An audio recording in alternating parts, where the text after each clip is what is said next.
He's a senator from Nevada, and was like one of the people who ran his AD campaign. And he raised the illegitimate son of another senator who is now running for Senate. That's amazing. What is the bastard name in Nevada? Sand, Maybe right? No, I was gonna Chips. go Chips, I guess. Chips. Yes, Chips. exactly. So Adam Chips, now Adam Lexalt, lost his his race for governor in 2018, but Biden won the state by just around 2% in 2020. The question is going to be about turnout. I find this one interesting because we have lost, of course, Harry Reid, the long-term master of the Democratic machine in Nevada. So I guess the interesting question here is how well that machine survives the death of its master. Yeah, I was mentioning Nevada before because it is tough. Where there, it's one. Look at it this way: it's I think the only state that voted well to the left of the country in if you look at the presidential vote, like 7 points for Biden, Nevada was way to the left of the country. If you look at the presidential vote in 2020, 12 years later, it's pretty far to the right of the country. I mean, Nevada has been moving far right because of all these. You're like a working class guy. You can move there; it's cheap. There's an industry that doesn't require a bunch of degrees you can get into, and those people have just been like walking away from the Democrats. They held on to what they had, but their theory of how to win the state has been in challenge. And this is one of those kind of a theme this year is like, can they hold on despite that? Because Republicans nominate very right wing candidates, and that's kind of their hope. That Laxalt, who's I think most famous in this race for more than a year before the election, saying he's ready to sue for irregularities when they try to steal it from him.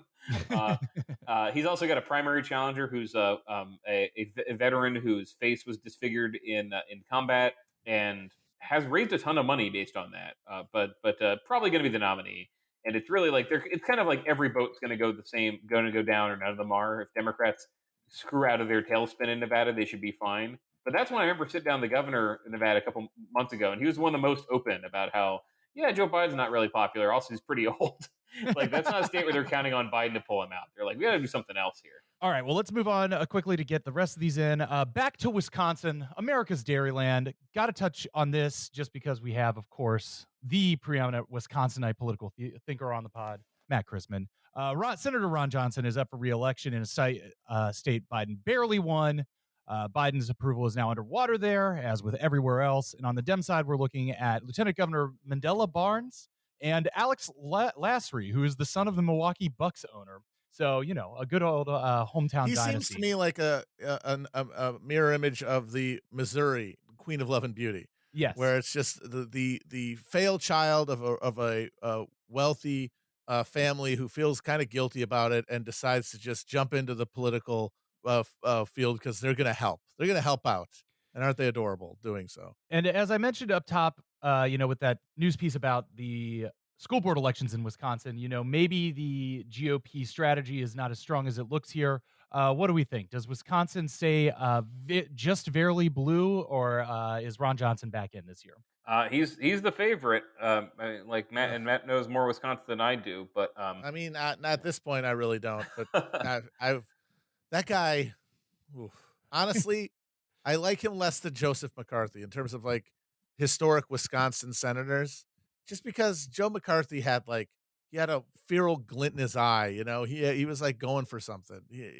This guy, he's just he's just a room temperature IQ shithead. He is just the embodiment of the worst Wisconsin traits, except that he doesn't have type 2 diabetes to my knowledge.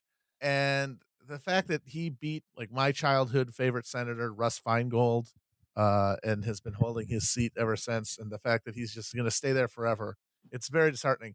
My cousin is friends with his son, his like one of his kids, and he went to his wedding and everything, and he went to their house once, and they literally have in their big hideous McMansion a TV with Fox News on it with the volume up in every room.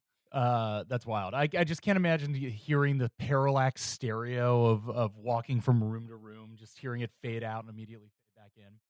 Moving on, just to get these few in because we are going along here. I'm going to skip Alabama because the only news there is Mo Brooks, getting the Trump endorsement and getting it rescinded, which we've already gone over. It is a little interesting though. Why did he flop so bad? Is he just a real obnoxious motherfucker? So Trump's theory is that Brooks showed up at a Trump rally and started basically It's like that Kids in the Hall sketch where like the actress accepts an award and thanks Hitler by accident. He basically started doing that, not thanking Hitler, but he went up there and said, basically, look, I know 2020 was he had some questions. Put it behind you. We got to win, and he just got these lusty boos for saying put it behind you. He says or don't, but we need to win. And so it was this very minor moment, but every time you cross Trump, all your opponents are like, well, my opponent didn't even say that he thinks we can overturn the election still.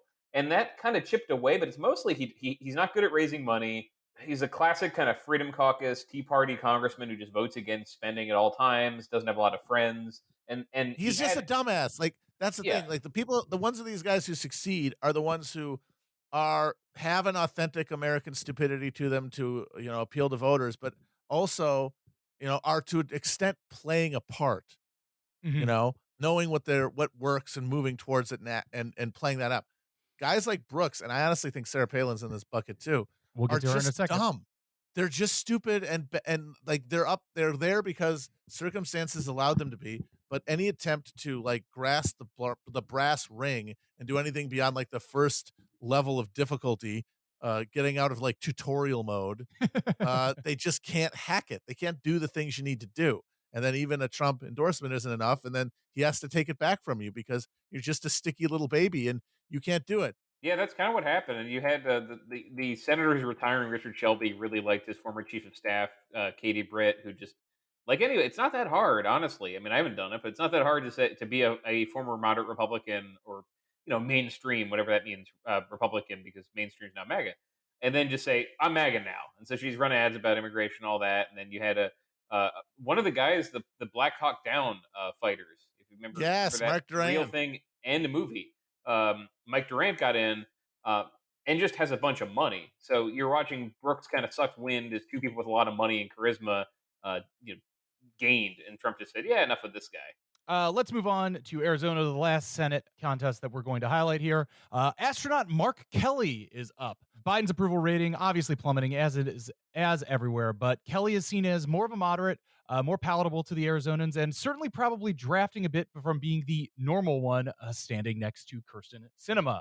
Republicans are duking it out in a primary featuring Attorney General Brnovich, venture capital exec Blake Masters, and solar energy company owner Jim Lehman.